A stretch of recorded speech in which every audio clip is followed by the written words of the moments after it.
October 25th, 1944. The Pacific Ocean swallowed the darkness just before dawn, and with it, any hope Commander Ernest Evans had of seeing another peaceful sunrise. The bridge of the USS Johnston trembled beneath his boots as he peered through salt-crusted binoculars at the horizon off Samar Island. What he saw made his blood freeze. The silhouettes of the most powerful naval force Japan had assembled: 4 battleships, 8 cruisers, and 11 destroyers, bearing down on the vulnerable American escort carriers like wolves descending upon sheep. Evans, a Cherokee American naval officer with a reputation for aggressive tactics, understood immediately that his small task unit, designated Taffy 3, stood between annihilation and survival. His destroyer, the Johnston, along with her sister ships Hole and Heermann, plus 4 smaller destroyer escorts, were called tin cans by sailors who knew their thin hulls offered little protection against the massive shells of Japanese battleships.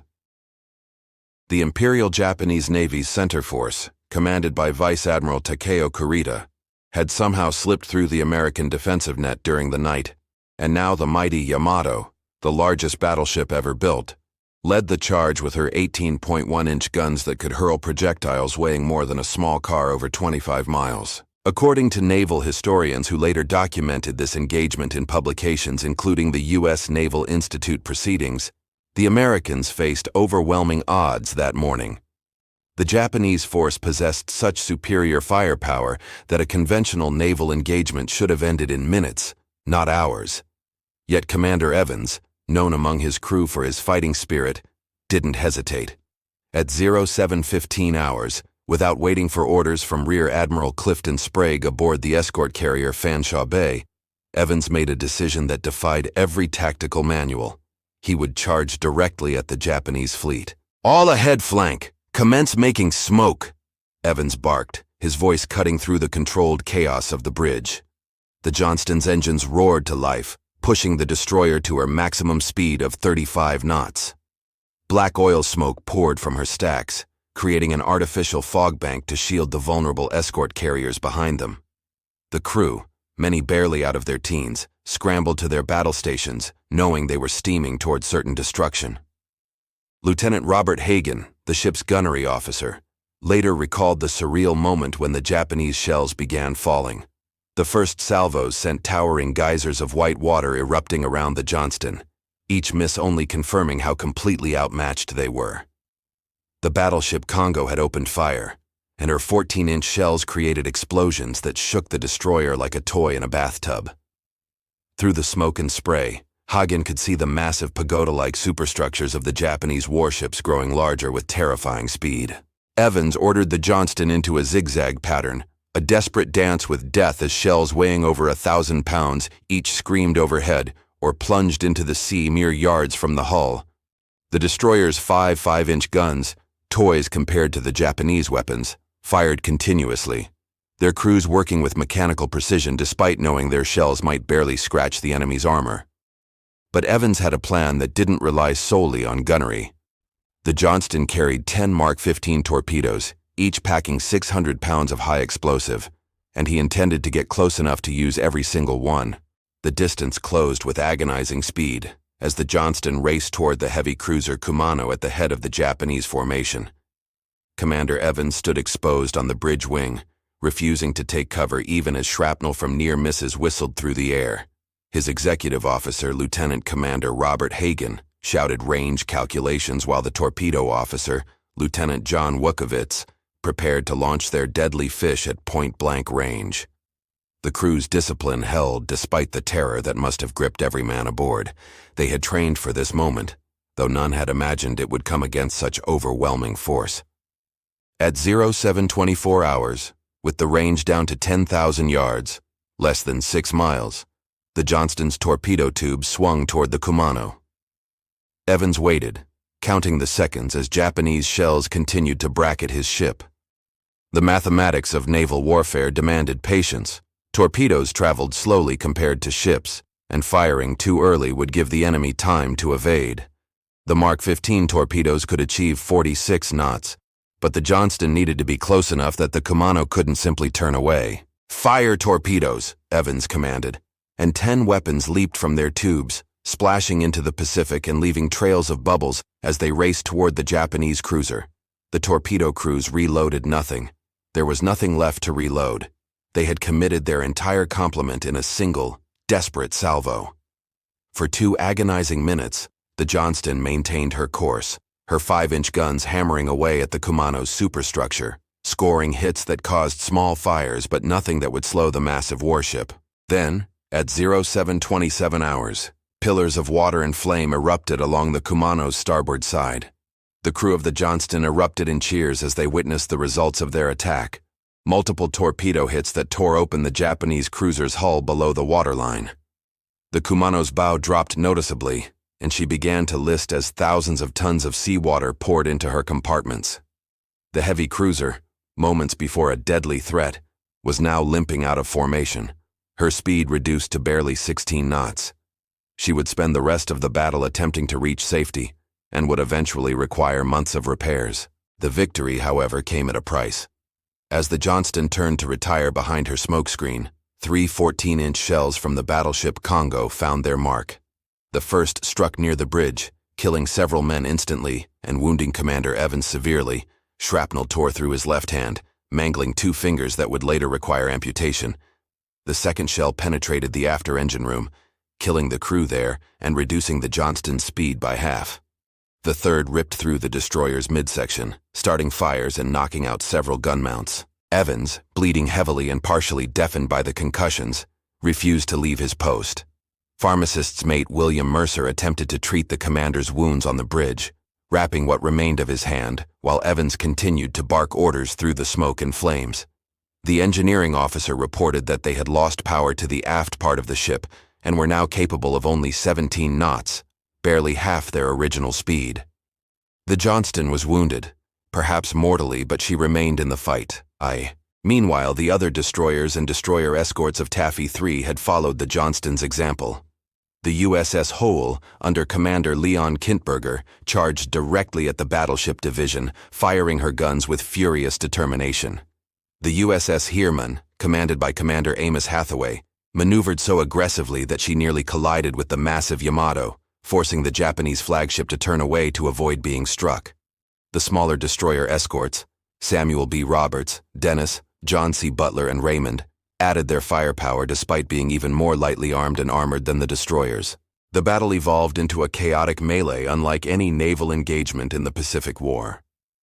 Traditional battle lines dissolved as American destroyers and destroyer escorts wove through the Japanese fleet like terriers attacking bears, their smokescreens creating a fog of war that confused and frustrated Admiral Kurita's gunners.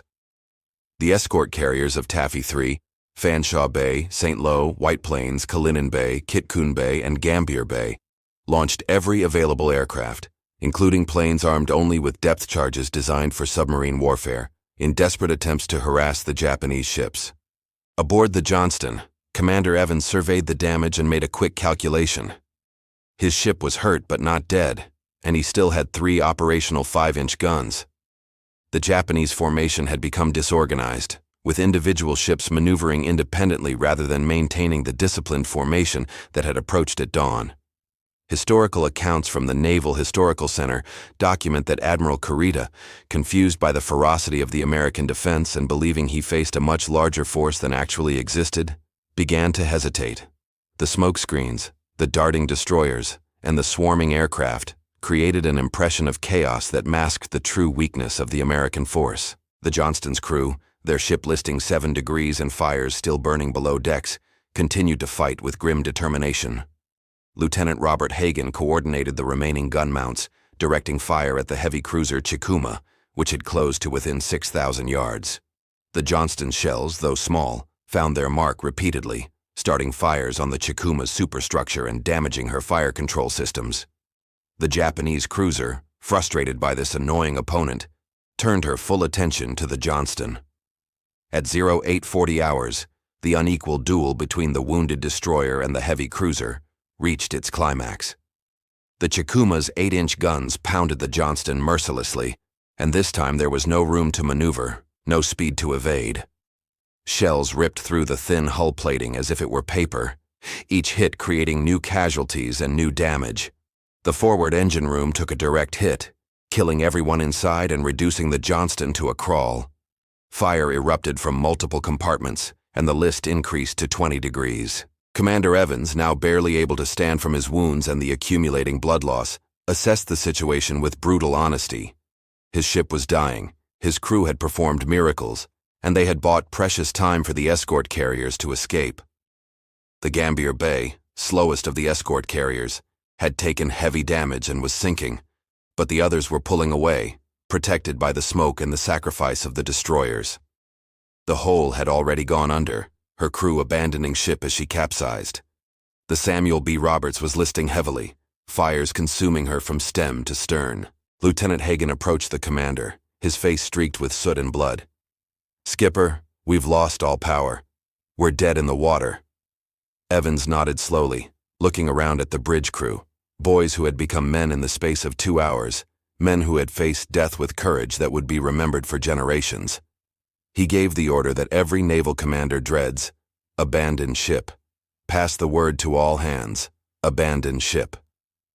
The crew began the grim process of leaving their ship, throwing life rafts overboard and helping wounded shipmates into the water. The Johnston's list increased to 30 degrees, and she began to settle by the stern. Commander Evans moved through the tilting passageways, checking compartments to ensure no one was left behind, despite his own wounds and exhaustion. The water temperature was 85 degrees Fahrenheit, warm enough that hypothermia wasn't an immediate threat, but sharks in the vast emptiness of the Pacific Ocean presented dangers just as deadly. At 9:45 hours, 2 hours and 30 minutes after Commander Evans had ordered his initial charge, the USS Johnston rolled onto her port side and began her final plunge. The surviving crew members, floating in clusters amid oil slicks and debris, watched as their ship's bow rose high into the air, propellers still visible above the water. For a moment, the Johnston hung suspended, as if reluctant to leave the battle, before sliding beneath the waves with a sound like distant thunder. 327 men had sailed into battle aboard her that morning. Only 141 would survive to be rescued days later. Commander Ernest Evans was not among the survivors. Multiple witnesses reported seeing him helping wounded men into the water until the very end, refusing to save himself while any of his crew remained in danger. He went down with his ship, a captain who embodied the naval tradition of placing his crew's welfare above his own. His body was never recovered, claimed by the same ocean that had witnessed his magnificent defiance. For his actions that day, Evans would be posthumously awarded the Medal of Honor, the first Native American naval officer to receive the nation's highest military decoration. The battle off Samar continued for another hour after the Johnston's sinking, but the momentum had shifted dramatically. Admiral Kurita, shaken by the ferocity of the American defense and uncertain about what other forces might be approaching, made a decision that would be debated by historians for decades. He ordered his fleet to withdraw. The center force, which should have annihilated Taffy 3 and proceeded to destroy the American landing forces at Leyte Gulf, turned north and retreated from the battlefield. The sacrifice of the destroyers and destroyer escorts had accomplished the impossible. They had turned back the most powerful surface fleet Japan still possessed. Accounts compiled by Samuel Eliot Morison in his authoritative History of United States Naval Operations in World War II described the confusion in the Japanese command structure during those critical hours. Admiral Kurita believed he was facing fleet carriers rather than the much more vulnerable escort carriers, and the aggressive attacks by the tin cans convinced him that he was steaming into a trap. The smokescreens prevented accurate assessment of American strength, and the damage inflicted by torpedoes and 5-inch gunfire, while not catastrophic to most Japanese ships, demonstrated that the Americans were willing to fight with suicidal determination. The USS Heermann survived the battle, her hull riddled with holes but her crew intact. Commander Amos Hathaway would later describe the moment when the Japanese fleet turned away. "We couldn't believe it. We thought they would finish us off any minute, but they just turned around and left. We had nothing left to fight with, but they didn't know that." The Heermann's bold maneuvers, including her near collision with the Yamato, had contributed to Admiral Kurita's belief that he faced a much more formidable opponent than reality. The destroyer escort Samuel B. Roberts, nicknamed Sammy B., fought until she could fight no more.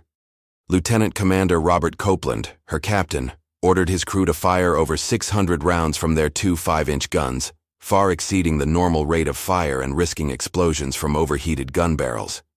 The Roberts closed to within 4,000 yards of the Japanese heavy cruisers, point-blank range in naval terms, and fired her 3 Mark 15 torpedoes before shells from the Chikuma and Chokai crippled her beyond hope of survival. Of her crew of 178 men, 89 died when she sank at 9:35 hours. The human cost of the battle off Samar was staggering for such a short engagement. Over 1,000 American sailors died aboard the Gambier Bay, Johnston, Hole, Samuel B. Roberts, and in the waters afterward, many succumbing to wounds, exposure, or shark attacks during the 2 days before rescue ships arrived. The escort carrier St. Lo, though she survived the surface battle, was struck by a kamikaze aircraft shortly after the Japanese fleet withdrew, becoming the first major warship sunk by a suicide aircraft attack. She exploded and sank within 30 minutes, killing 114 of her crew. The survivors of the Johnston floated in the Pacific for over 40 hours before rescue arrived. The oil slicks from their sunken ship provided some protection from the sun, but the constant threat of sharks, the trauma of wounds, and the psychological horror of watching shipmates slip beneath the waves created an ordeal almost as terrible as the battle itself. Lieutenant Robert Hagen, the senior surviving officer, organized the men into groups tied together by ropes and life jackets, ensuring they wouldn't drift apart in the currents. On October 27, 1944, 2 days after the battle, American ships finally reached the survivors. The destroyer escort Dennis, which had fought alongside the Johnston during the battle, located the groups of floating sailors and began the grim work of pulling them from the water. Many men were delirious from dehydration and sun exposure. Others had succumbed to wounds sustained during the battle. The rescue crews worked with desperate efficiency, knowing that every hour in the water increased the chances of losing more men. Rear Admiral Clifton Sprague, commander of Taffy 3, filed a report with Pacific Fleet headquarters that began with words of profound admiration. The courage and devotion of the officers and men who fought off Samar can only be described as beyond belief. They faced the finest ships in the Japanese Navy and forced them to retreat through sheer willpower and determination. No greater display of naval valor has ever been witnessed. Sprague's carrier, the Fanshawe Bay, had taken 6 direct hits from Japanese shells but survived, largely because the destroyers had drawn fire away from the vulnerable escort carriers. The Japanese Navy's perspective on the battle emerged through post-war interviews and captured documents. Admiral Kurita defended his decision to withdraw, citing the confusion created by smokescreens, the apparent presence of fleet carriers, and the unexpectedly fierce resistance from American forces. Critics within the Japanese command structure, however, argued that he had thrown away Japan's last opportunity to strike a decisive blow against American naval power. The center force had accomplished nothing despite possessing overwhelming superiority in firepower and armor. According to research published in the Journal of Military History, the Battle off Samar represented a turning point in Pacific naval warfare, though not in the conventional sense of territorial gain or strategic position. Instead, it demonstrated that determination and tactical aggression could overcome material disadvantage under specific circumstances. The American destroyers had not merely delayed the Japanese fleet, they had broken its will to continue the attack. This psychological victory proved as important as any physical damage inflicted. The wreckage of the USS Johnston remained undiscovered for over 70 years. In October 2019, a team of undersea explorers led by Victor Vescovo located the destroyer's remains at a depth of 20,900 feet, more than 4 miles beneath the surface of the Pacific Ocean. The discovery confirmed that the Johnston had fought to the very end. Her guns were found in firing position, and the torpedo tubes were empty. The ship's bell, covered in marine growth but still recognizable, bore silent witness to the courage of her crew. The discovery sparked renewed interest in the battle and the men who fought it. Historians returned to archival records, interviewed the dwindling number of survivors, and pieced together details that had remained obscure for decades. The depth at which the Johnston was found, deeper than the Titanic, in crushing pressure that makes exploration extraordinarily difficult, added to the ship's mystique. She had descended to one of the deepest points in any ocean, taking with her the remains of men who had given everything in defense of their comrades. The awards and decorations bestowed upon the crews of Taffy 3 told the story of extraordinary valor. Commander Ernest Evans received the Medal of Honor posthumously. Commander Leon Kintberger of the Whole received the Navy Cross. Lieutenant Commander Robert Copeland of the Samuel B. Roberts received the Navy Cross. Dozens of Silver Stars, Bronze Stars, and Purple Hearts were distributed among the survivors. The USS Johnston herself received the Presidential Unit Citation, an award rarely given to individual ships in recognition of collective heroism that transcended individual acts. The comparison between the American destroyers and their Japanese opponents highlighted the dramatic contrast in material resources. The battleship Yamato displaced 72,000 tons fully loaded, carried 9 18.1-inch guns that could penetrate any armor afloat, and was protected by steel plating up to 26 inches thick in critical areas. The USS Johnston, by contrast, displaced merely 2,100 tons, carried 5 5-inch guns that could barely scratch battleship armor, and was protected by steel plating less than an inch thick in most places. Yet the Johnston had charged directly at the Yamato's screening ships without hesitation. The tactical lessons from Samar were studied at naval academies worldwide for decades afterward. The battle demonstrated the importance of aggressive action in the face of overwhelming odds, the value of smoke screens in creating confusion, and the psychological impact of determined resistance. It also highlighted the vulnerabilities of even the most powerful ships when facing opponents willing to close to point-blank range. Admiral Kurita's decision to withdraw, while controversial, was partly based on the fear that more American forces were approaching, a fear created entirely by the aggressive tactics of the destroyers and destroyer escorts. The families of the men lost aboard the Johnston whole, and Samuel B. Roberts received telegrams that began with the stark words, "The Navy Department deeply regrets to inform you." These notifications, delivered to homes across America, brought the war's reality to communities far from the Pacific battlefield. Gold Star mothers and widows joined the growing ranks of those who had sacrificed loved ones to the war effort. The small towns that had sent their sons to sea, places like Muskogee, Oklahoma, Des Moines, Iowa, and dozens of others, erected memorials and named parks and streets after their fallen heroes. The strategic impact of the Battle off Samar extended far beyond the immediate tactical situation. The Japanese Navy, already weakened by losses at Midway, the Philippine Sea, and countless smaller engagements, lost irreplaceable confidence in their ability to contest American naval supremacy. The center force's withdrawal allowed the Leyte landing operations to proceed without interference from surface ships, and the subsequent American conquest of the Philippines cut Japan's supply lines to the resource-rich Dutch East Indies. Some historians argue that Samar, more than any single battle, sealed Japan's fate by eliminating the possibility of a negotiated peace through military success. Rear Admiral Clifton Sprague's radio message during the height of the battle became legendary in naval circles. As Japanese shells fell around the escort carriers and the destroyers charged toward certain destruction, Sprague transmitted in plain language, uncoded, so that every ship could hear. "Situation critical. Enemy fleet closing on Taffy 3. Request immediate assistance." The message's simplicity and urgency conveyed the desperation of the moment better than any elaborate tactical report could have.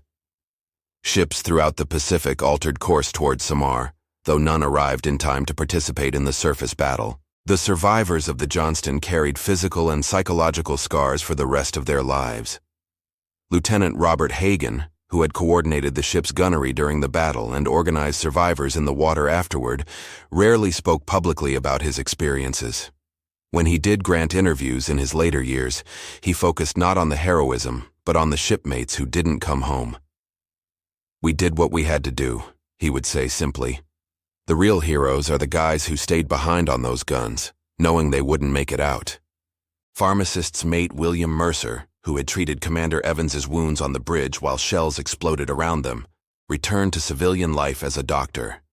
His medical degree, earned after the war on the GI Bill, seemed almost anticlimactic compared to the battlefield surgery he had performed aboard a dying destroyer.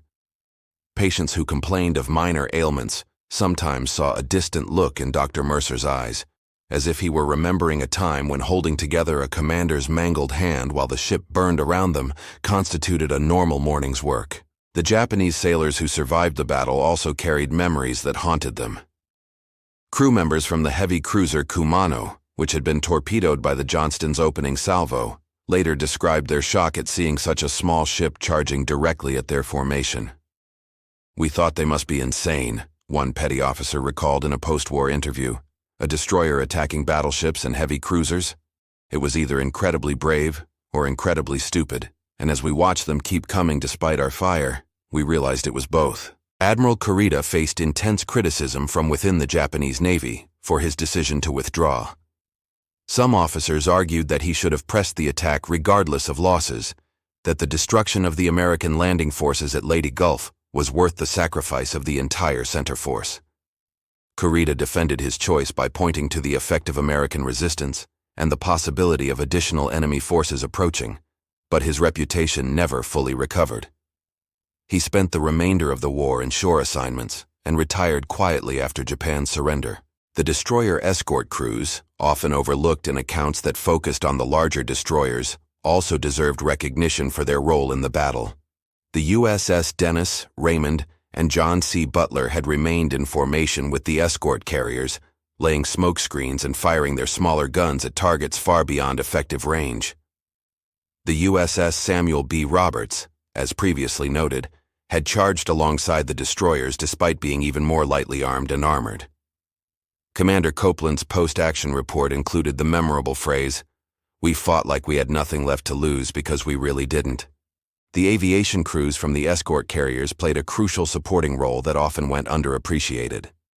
Pilots flying FM-2, Wildcat fighters and TBM Avenger torpedo bombers made repeated strafing runs on Japanese ships, despite having exhausted their ammunition and bombs. Some pilots made dry runs, flying directly at Japanese ships without weapons, simply to distract gunners and create the impression of continued air attacks. Lieutenant Commander Edward Huxtable, commanding the composite squadron from the Gambier Bay, made over 20 attack runs during the battle, eventually being shot down and spending hours in the water before rescue. Part 8. Remembrance and Reflection. 79 years after the Battle off Samar, veterans organizations and naval historians continue to commemorate the engagement as one of the finest examples of naval courage in American history. Annual ceremonies at the Navy Memorial in Washington, D.C., draw smaller crowds each year as the generation that fought the war passes away, but the significance of the battle remains unchanged. The actions of Commander Evans and his fellow destroyer captains are taught at the United States Naval Academy as examples of leadership under impossible circumstances. The comparison between resources and resolve that characterize the battle offers timeless lessons about warfare and human nature. The Japanese center force possessed every material advantage: larger guns, thicker armor, greater numbers, superior speed in many cases. Yet they retreated before an inferior force. The American destroyers and destroyer escorts possessed none of these advantages, but refused to accept the logical outcome of the engagement. This willingness to fight despite overwhelming odds, to charge forward when prudence suggested retreat, transformed a tactical defeat into a strategic victory. Modern naval officers studying the battle often focus on Commander Evans's decision to attack without waiting for orders. In an era of centralized command and control, where communications technology allows admirals to micromanage individual ship movements, Evans's initiative stands out as both admirable and potentially problematic. Had his attack failed completely, had the Johnston been sunk without inflicting damage or buying time for the carriers to escape, Evans might have been criticized for throwing away his ship uselessly. Success justified his aggression, but the gamble was extraordinary. The wreck of the USS Johnston, resting in its deep ocean grave, has become a war memorial in itself. The Philippine Sea above her remains an active shipping lane, and occasionally vessels passing overhead pause to drop wreaths or hold services for the men who died there. The depth of the wreck, over 20,000 feet, means that it will likely never be disturbed by salvage operations or souvenir hunters. The crushing pressure at that depth creates a natural sanctuary, preserving the final resting place of heroes who deserve eternal peace. The families of the Johnston's crew have maintained connections across generations. Children who never knew their fathers or grandfathers have formed associations to preserve memories and share stories passed down through family lore. Reunion gatherings, held annually for decades after the war, eventually ceased as survivors aged and died, but descendants continue the tradition. These gatherings serve not only as memorial services, but as affirmations that sacrifice matters, that courage deserves remembrance, and that the men who charged into hopeless battle off Samar remain relevant to contemporary Americans. The Japanese ships that participated in the battle met various fates. The Yamato, which had turned away from the aggressive American destroyers, was sunk 6 months later during Operation Ten-Go, the naval component of the defense of Okinawa. She went down under relentless air attacks, her massive guns unable to elevate high enough to engage the aircraft that destroyed her, a fitting metaphor for the obsolescence of battleships in modern naval warfare. The heavy cruiser Kumano, torpedoed by the Johnston during the opening minutes of the battle, survived only until November 25, 1944, when American aircraft finally sent her to the bottom near Luzon. The legacy of the battle off Samar extends beyond military history into American cultural memory as a story of ordinary men performing extraordinary acts. The crews of those destroyers and destroyer escorts were not professional warriors in the ancient sense. They were farmers, factory workers, students, and clerks who answered their nation's call and found themselves facing the ultimate test of courage. That they passed this test, that they charged forward when every rational calculation said to retreat, speaks to something fundamental about human nature and the bonds that form among men in combat. In the final analysis, the Japanese did laugh at the tin can destroyers until October 25, 1944, when Commander Ernest Evans and his fellow captains demonstrated that thin hulls and light guns meant nothing compared to determined hearts and aggressive spirits. The escort carriers escaped, the landing at Leyte proceeded, and the war in the Pacific continued its inexorable march toward Japan's home islands. All of this was possible because a handful of small ships, crewed by brave men, refused to accept the inevitable and instead wrote one of the most glorious chapters in naval history across the waters off Samar.